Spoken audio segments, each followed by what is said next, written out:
और दुर्योधन जैसे महाबली की सेना को पराजित करने के बाद महाभारत का विजेता बन गया, तो उसे लगने लगा कि ये तो उसका निजी पराक्रम है, उसके बाणों में बल है, पुरुषार्थ है। अर्जुन मन ही मन इस बात पर इठलाते हुए अपने रथ पर सवार होकर युद्ध भूमि से लौट रहा था। जब अपने शिविर के आखिर में पहुंच गए तो उसके रथ पर बैठे हुए मधुसूदन सारथी भगवान श्री कृष्ण ने कहा, पार्थ, रथ से नीचे उतर जाओ। उसने श्री कृष्ण से कहा कि माधव, आप सारथी, आप उतर जाइए, मैं भी उतर जाऊंगा। श्री कृष्ण ने कहा, नहीं मित्र, तुमसे कह रहा हूं, तुम पहले नीचे उतर जाओ। जब यह विवाद थोड़ा बढ़ा तो अर्जुन के ठीक पीछे खड़े हुए धर्मराज युधिष्ठिर ने कहा, द्वारिकाधीश अगर कोई बात कह रहे हैं तो उसमें कोई संकेत है।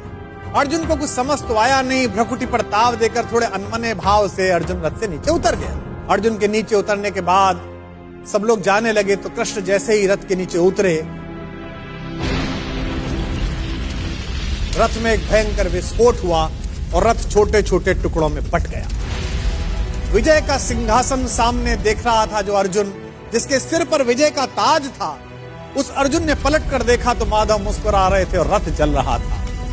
अब उसे यह तो समझ में आ गया कि उसके सखा श्री कृष्ण ने उसे रथ से नीचे उतरने के लिए क्यों कहा, और उसे विस्फोट का कारण अब भी समझ में नहीं आया था। अब उसने विनम्र भाव से अहंकार का तिरोहन करते हुए माधव से पूछा कि माधव, यह क्या लीला है? कृष्ण ने मुस्कुराते हुए उत्तर दिया कि पार्थ, युद्ध के इस दौरान इस रथ पर कई दिव्य शक्तियों का प्रयोग हुआ।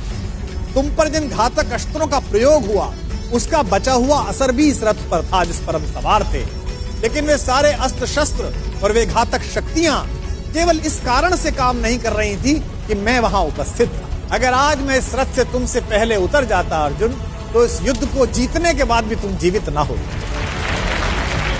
अर्जुन की आंख खुल गई। उसे यह एहसास हुआ कि विश्व की जिस सबसे बड़ी विजय को वो अपना निजी पराक्रम मान रहा है, वो केवल उसकी उपलब्धि नहीं बल्कि उसमें ईश्वर के उस अंश की सद्भावना है जिसे मधुसूदन भुवन मोहन कन्हैया कहा जाता है।